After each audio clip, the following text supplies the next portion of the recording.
बहुत धर्म किया है महावीर स्वामी के जीव ने। एक कोड़ा कोड़ी सागर में पापी ही नहीं बना, धर्मात्मा बना। लेकिन कहां बना? दलदल में रह करके स्नान करता रहा। इसलिए पहले तो पहला,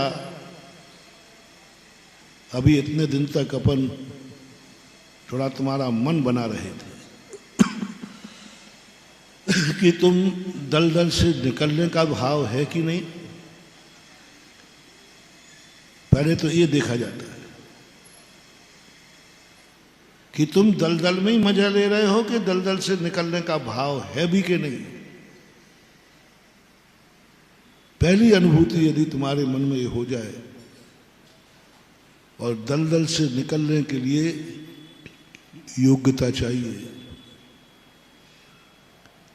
योग्यता चाहिए। हर व्यक्ति दलदल से नहीं निकल सकता। पूज्यवर शिव कोटि महाराज ने भगवती आराधना में लिखा, इस दलदल से निकलना आसान मत समझो, भड़बूजे के भाड़ के चने के समान बाहर निकलता है। अन्य दर्शनकारों ने कुंभीपाक कहा। कुंभीपाक कैसे कहते? चारों तरफ से पैक कर दो, कुकर होता जैसे, पूरा पैक कर दो और आग जला दो, अंदर अंदर फदकता रहता है, कुंभीपाक कहलाता है। निगोद कुंभीपाक के समान है। एक श्वास में 8-10 बार मरता रहता है, जन्मता रहता है, मरता रहता है, जन्मता रहता है। अनंत काल से ऐसे अपन एक भी व्यक्ति नहीं है जिसने निगोद में अनंत काल व्यतीत न किया हो। ऐसा भयानक दलदल है जहां निकालने वाला कोई नहीं है, निकलने की ताकत नहीं है, बल्कि जितना निकलने का प्रयास करता है उतना और दलदल में फंसता जाता है। दलदल की विशेषता होती है, जितना तुम निकलोगे उतना नीचे जाओगे। निगोदिया जीव की यही दशा होगी। पहली बात तो कर्म उसको इतना बेहोश कर देता है, इतना बेहोश कर देता है कि उसे महसूस ही नहीं होता कि मैं दलदल में हूं। अवचेतन दशा हो जाती। अवचेतन दशा जैसे कौमों की दशा होती ना, कौमों वाले की जैसी दशा होती है, वैसे ही निगोदिया जीव की दशा होती है। उसे एहसास ही नहीं होता कि मैं जीव हूं, मुझे जिंदा रहना है। कि जब तक जिंदा रहने की सोचता है तब तक तो उसकी मौत।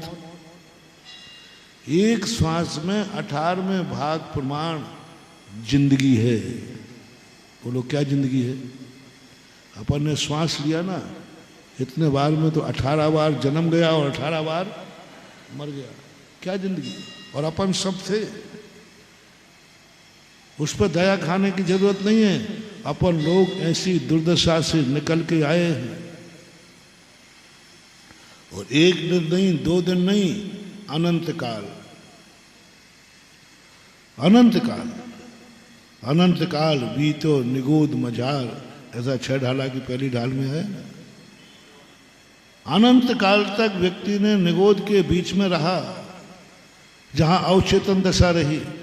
कुछ भी नहीं, जन्मना है, मरना है, और कलंकित भाव रहते। कैसे निकला फिर? तो उदाहरण देते हैं भगवती आराधना का कि पहले जो चने फोड़े जाते थे ना, तो भड़बूजा होता था, उसमें मटके लगे रहते थे, उस मटके में रेत रहती थी, रेत में चने डालते थे और नीचे से आग लगा, और वो मटके के डिब्बे को क्या करते, ढक्कन से, अब वो वहीं फूट फूट फूट फूट फूट करता रहता था। कभी जब वो भड़बूजे वाला उन चनों को पलटने के लिए थोड़ा सा ढक्कन उठाता, पूरा नहीं उठाता, थोड़ा सा ढक्कन उठाता और लकड़ी के तंगड़े से उनको पलटता, उसी समय कोई चना फूट जाता और वह एंगल मिल जाता था जहां उठाया है। हाँ, और कहीं फूट जाए तो नहीं, उस एंगल में फूटे जहां से उसने ढक्कन, तो वो बाहर आकर के भड़बूजे के बाद देखना कुछ ऐसे उष्टे हुए चने बाहर मिलेंगे।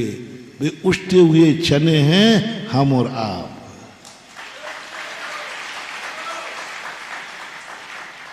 निकलने की कोई गुंजाइश तो थी नहीं, और भड़बूजे ने तुम्हें निकालने के लिए ढक्कन नहीं उठाया था, उसने तो तुम्हें और अच्छी फोड़ने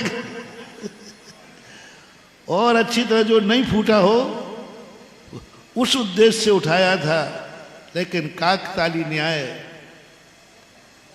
कुछ कर्म की उदय की मंदता आई और ढक्कन उठा, उसी समय फूटा और हम बाहर आकर के गिरे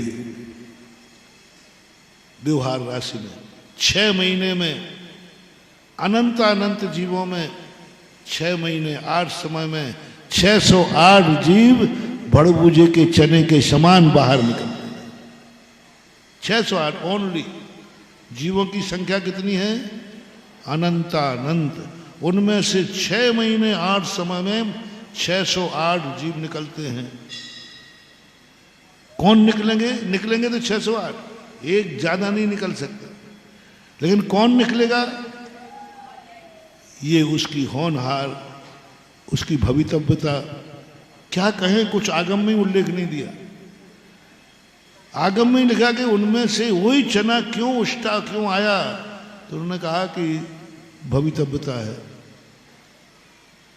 और वहां से निकले। अभी तुम्हें धर्म नहीं मिल जाएगा, अभी तुम धर्म करने के योग्य ही नहीं हो।